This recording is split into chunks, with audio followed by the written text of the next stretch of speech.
Let's say it was 2-1. Could be wrong. It was 2-1. They took them 2-1. All right, so let's see if there's any difference with the best of 3 format and the run back. Now, well, this is losers final. Yeah, the losers final. So this would be 3 Yep. out of 5. For those of you who don't know, Kadaj, who's teaming with Mekos today, is Yeah. an old school brawl vet. At one point in time, he was one of the top brawl marths in the world. He hasn't been competitive or playing this game. I think he had some IRL stuff. I think he was maybe in the military, something to that effect. I could be mistaken. But now he's come back, and so you're not a top X number brawl marth player. You don't have a good set of fundamentals. So a good set of fundamentals will carry quite a ways. And then you pair him with someone of Mekos' caliber, and you have a really strong team. Oh my god. You pair Mekos with just some random, and you have a really strong team. You pair him with someone who is one of the best marths in Brawl. This is definitely a threat to this bracket. All right. Indeed, and like I said, this was happened earlier in bracket, so I kind of want to see any adjustments that Mekos and Kadaj make as they come in here game 1 on Smashville. And we're seeing a lot of 1v1s happening. Mekos going for DEEPBLUE while Kadaj was taking care of JKid, and it's definitely working in their favor. Mekos and Kadaj getting that early percent lead. I think if I was red team, I mean, of course, I'm sitting here commentating and not playing. But I would want to keep stage control at all, if I can help it in any way possible. For sure. I mean, Mekos with stage positioning. I was watching some of his sets earlier. Some of Mekos and Kadaj. When Mekos has center stage, he's super scary, and that PK freeze does so much damage on the shield, and just he seems super safe when there's Ryu in front, just sort of waiting for someone to run up. Mekos going to sneak in that up here for the KO, and also Peach gets her stock cleaned out. Yeah, and we're seeing an early 2-stock lead by Mekos and Kadaj. Oh, DEEPBLUE going for the hard read, but it just wasn't there. Nice wait to pick up that back his here. first stock, and right about now we're going to see Mekos playing a little more defensively than usual, because he's typically likes to take the role of stock tank, likes to stay alive, break up combos, and do the safest damage he possibly can. And we're seeing it right now with he's just sort of drifting throughout the stage, and staying out of the arms of DEEPBLUE and JKid, and watching out for his teammate. Now, as we're talking about it, I mean, we have both Mekos and Kadaj and kill percent, while Peach is just sitting at a nice 53%. Mario, maybe a Shoryuken, But fortunately, if you're a blue team fan, Kadaj and Mekos have the stock advantage. So. Oh yeah. Mekos still on his first stock, of course. Ooh! Grab into PK freeze, F smash, raw smash, taking it across the stage. Back air is going to clear it out back too, air coast to clearing coast. it out across the stage again. Up tilt Shoryuken, of course. Such a dangerous combo. Oh, what was that? That was nice. I think the strategy that I'm kind of starting to see, or what they're trying to work with, is have DEEPBLUE pick up the Ryu, and JKid try and wall Mekos out. Just keep him occupied. Yeah, keep Mekos occupied. Oh, good thing that platform was there, otherwise that would have been trouble. That would have been big trouble. Ryu's already in trouble anyways. He's at 120% and finally lands. But he still hasn't been able to, hold on stage for more than 2 seconds. Yeah, and you see, sort of the strategy that Red Team's employing about kind of pressuring and trying to get rid of the Ryu, forcing him to steal stocks. They feel a lot more comfortable in terms of eliminating his stocks as opposed to Mekos's. Yeah, 100%. You want to deal with Mekos in a 2v1 and just sort of wait until. Wait. don't try to deal with him until his teammate's out, because that Ryu, like, even if you're trying to. Give me a second. All right. I forgot something. All right, yeah.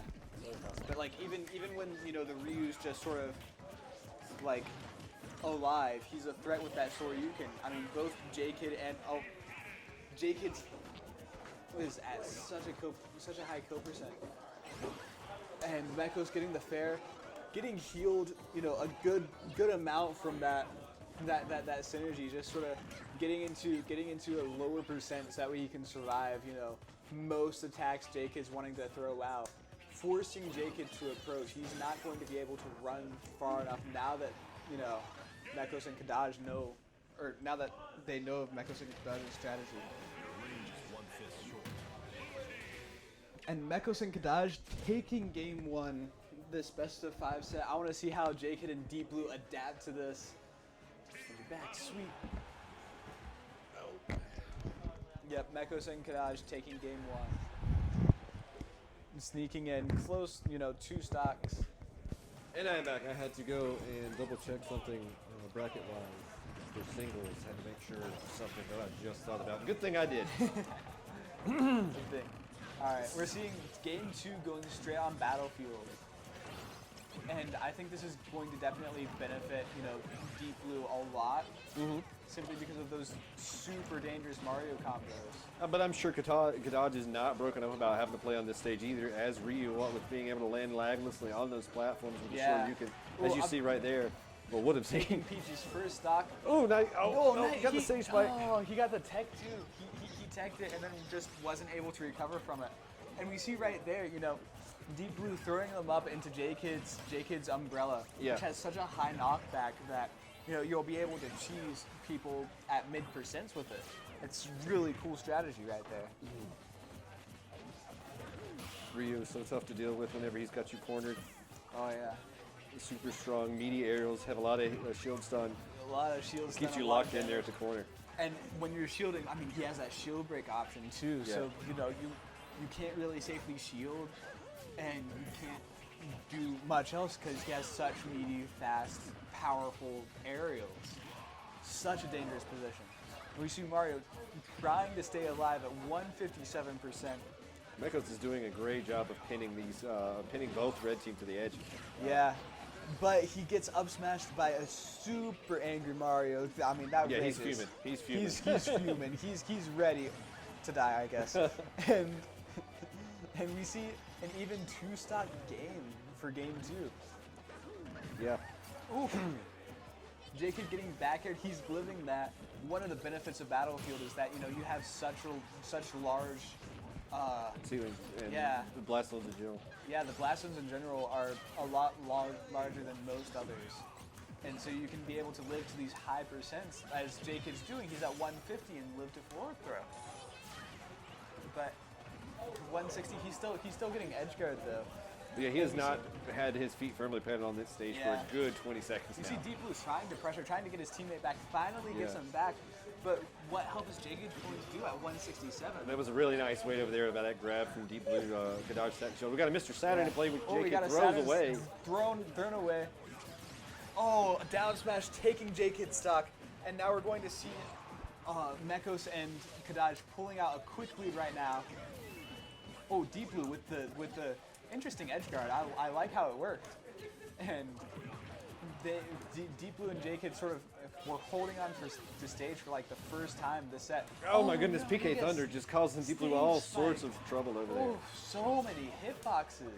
You know, you try to get out and then you just get hit by another one. Sniffing out that spot dodge, getting that nice F smash on Mekos. And oof. And you talked about it, JKid hitting on shield with that super. Oh, stiff fish! Yep, but it's gone. It's gone. But with that Peach Bomber, like just side being onto the shield, such a powerful option. Oh, Ryu there with some down tilt pressure. He's going to back off to cover Peach, but he's going to Tatsu out of that bad situation. He's going to set up for an edge guard that Peach is going to pick up, and I don't know if she's going to convert. No. No, but that JKid's just sort of like winning these hits against Kadaj. Right now, Mekos getting the stage stage spike. Is spike. he making it back? He He's will. Lucas. Goodness gracious, makes Lucas it back. with his recovery. Oh, Lucas, why do you have such a good recovery? Peach was stuck between a rock and a hard place there. between a Definitely.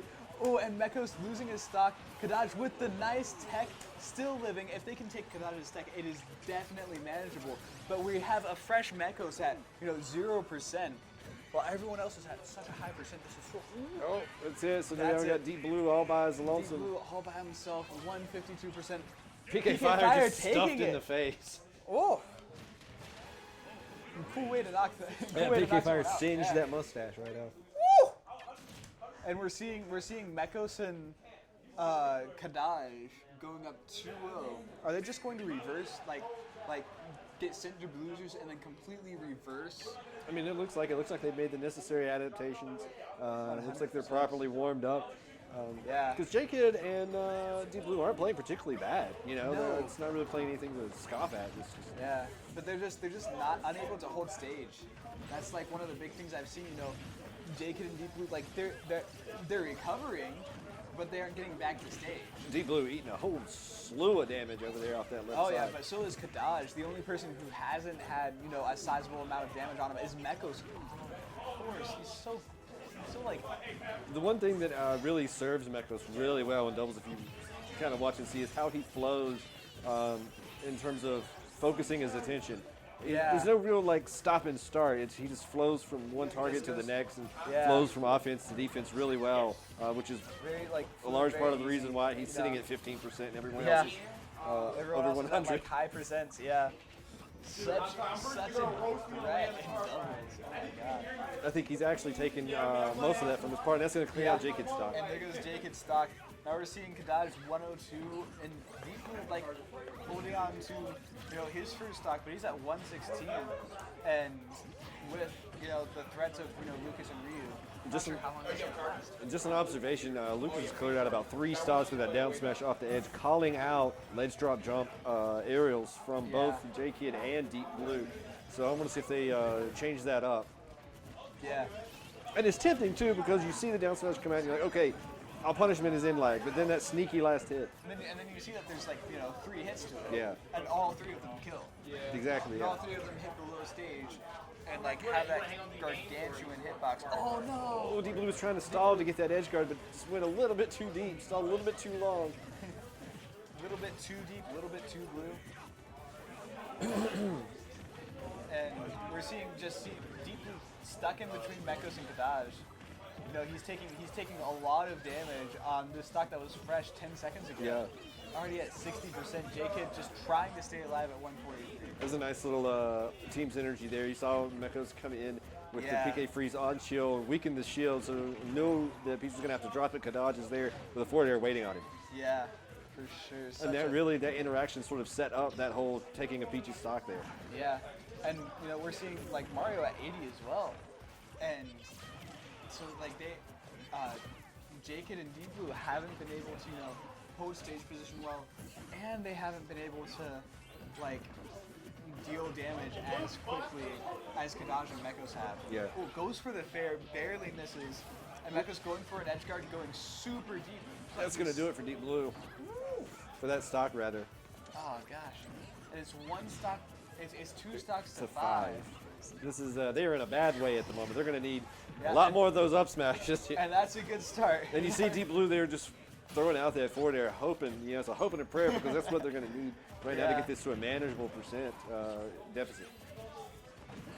I was looking for the roll in. Kadaj didn't give it to him. People getting that sneaky back air, hitting Ryu. Ryu's. I feel like they want to focus Ryu. Oh no, the footstool, saving Kadaj. Just with that footstool, he was. Oh, okay. DEEPBLUE is fiending so hard to get Kadaj's stock off. Yeah, and now we see, you know, like they position themselves at and there goes Kadaj's stock. Going for a flood on the edge. Not sure how well that works out, but I mean, it's there. There you're seeing Mekos covering his partner, didn't allow DEEPBLUE to get the follow-ups, which could have been about Yeah. a cool 40 to 50% on Kadaj Definitely. out the cut. We see Mekos. Okay, he Setting still up had for- his jump. I was getting a little scared with that like aerial he did at the bottom of the lasso. That was great down tilt coverage. Shoryuken. Great coverage from Kadaj. You saw DEEPBLUE sitting there waiting on Mekos to recover. Kadaj runs over there, pressures him with down tilts, allows Mekos to recover. And gets the kill. And so now we're seeing, you know, 3 stocks to 1 again. That's sort of the story of today. It is. And Jake is at 111 at the corner of the stage. I mean, it's definitely doable, but And we it see is some not healing going on looking over easy. there. Yeah, healing 15% off That's of 2 gonna hits. do it.